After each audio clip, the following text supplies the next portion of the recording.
when it comes to self-doubt, if it actually cripples you to the point where you can't take action, here's a few tips that can help you out. One of the most important things is to realize why you're actually doubting yourself. Is this coming from something that you lived before, where someone wasn't validating either your feelings or what you were doing or the actions you were taking? It could be a parent, it could be someone at school, it could be someone like an ex-boss or a partner, someone close to you that could have made you just doubt yourself a little more. It could be just some thoughts that crippled you from a very young age. It can be anything really. But this space is to question yourself. Why am I doubting? Where is this voice telling me that I'm wrong coming from? It's essential to dissociate from that voice. So the second step, when you've understood where it's coming from, or if it's coming from something, a specific event where you failed and you haven't quite recovered from that failure, if it's coming from a specific group of people that have been laughing at you or bullying you at some point in your life, just make sure that you spot where is the origin of that actual self-doubt and this negative voices in your head, because it's coming from something external to you. We are, as humans, we are not made to constantly self-doubt or be doubtful about ourselves. We are meant to live and experiment. And then as we go through life, we meet certain set of experiments that are not that enjoyable. And with that, we build evidence that, well, we are constantly on the wrong, or that we might not be up for this, or again, something that sometimes can be labeled as imposter syndrome, that actually we're a fraud and we're going to be discovered. But the truth is, it's none of that is actually coming from our true self. It's simply society conditioning us to really have these kind of thoughts in our head. And it's so much easier to have negative thoughts than positive ones. So what we're going to do here is the first step, trying to find the source of these thoughts. The second step is going to be to dissociate from it, like I mentioned before. So just trying to dissociate from that negative voice in your head and understanding that this self-doubt, this doubtful person is not actually you. These are fleeting thoughts that are passing by, and it's important to dissociate from them. So one of the ways to be able to do so is if you actually name that negative voice in your head. And this is Carol Dweck's actual tips when it comes to mindset and understanding that, your mind can be full of this negativity and it's not you, but it's actually just these fleeting voices talking at you. So by naming these voices, naming this negativity in you, you can dissociate from it. So that could lead us on to our next step. Once you dissociate, so for example, mine is the Baba Yaga, because when I read Carol Dweck's book, Mindset, I was actually watching John Wick. So the Baba Yaga is this ogress that eats little children, and it's my negative voice's name. So whenever I feel like I have these thoughts about not being good enough, or even like freaking out, going on camera and speaking my thought process and be like, oh my God, who are you to do that? It's the Baba Yaga talking. So I turn to it and I'm just like, well, if this helps only one person, what's wrong with me doing it? Who am I actually harming by putting this content out there? And why would I be judging myself for it?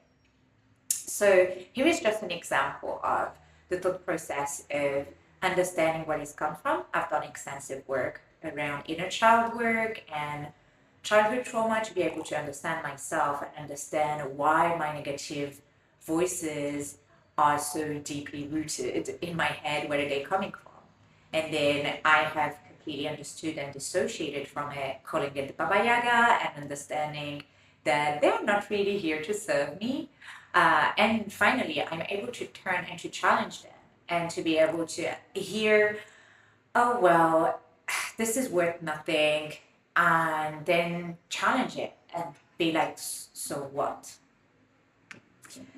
And this is just an opportunity to give you some food for thoughts. When you have self doubt, it isn't supposed to just be crippling you. You can actually turn it into your superpower because you can open that conversation with yourself and you can open this conversation with everything that has been used to cripple you throughout your life and just leave the floor for a kind of reframing to happen. Taking this thought process and challenging it, and then to be able to reframe this thought process into something positive. So perhaps I can doubt myself about putting content out there. But perhaps I have also both evidence and surveyed people to understand that self doubt was actually something that the majority of people were struggling with, and that it's actually a very useful thing to be talking about it, to be voicing different opinions around it, and that for some it might be redundant, for some it might be just something ridiculous that would never consider, but for others it is actually quite helpful. It has helped me, and I trust it can help some of you. So when it comes to self-doubt, there are just fleeting negative thinking, negative thoughts that are passing by that I hear, not just to mean harm to you, but because essentially you've been conditioned to having these thoughts. You've been conditioned by society, some events, parenting, anything that have contributed to make the wonderful human being that you are today. And sometimes even with all the possible confidence in the world, you could have some doubts. And these doubts could feel sometimes very crippling. By having a very simple methodology of spotting the origins, naming this negative thinking, and actually challenging it, you're arming yourself to be able to navigate any type of situation and to be able to live much better with yourself. Now we have completely so many different resources to be able to help more with this. And we talk a lot about it in so many podcast episodes. So if you go on the Grit Makers podcast, whether on the YouTube channel or on Spotify or any of the Grit Makers channels, you're going to be able to find so much more conversations with people like you and me who have succeeded in the areas of their expertise and still have had to face self-doubt and have had the kindness to come on camera for the podcast and share with every one of you their actual struggles, how they have managed to navigate it, and how they succeeded in their own field. And when it comes to that, all the conversations that we've had were really around resilience. And I think out of 35 people that I've interviewed so far, we all tend to agree that there are as many definitions of resilience as there are people to talk about resilience. And it's a very important thing that when we come to discussing the topic, defining the terms within that topic is something very interesting. Because if we don't define it, we can be just talking about something completely different.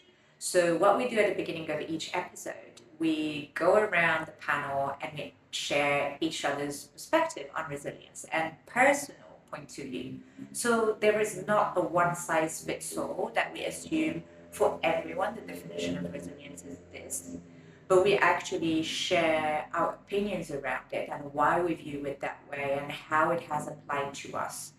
And it's a very, very interesting topic to listen to and also participate on, because every episode we give the opportunity to the audience to be able to share their questions, their own definitions, to make comments, and we have this kind of live conversation about it.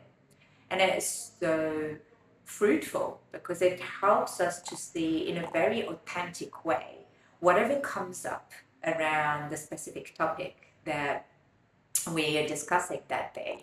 And quite often we have had this conversation around whether it was imposter syndrome. That was something that has put so many people completely horrified at the terminology, and especially when it came to having this conversation with women, and the fact that this is something that is considered more of something that's happening to women, whilst very high achieving women were very not comfortable with the terminology being used against them per se.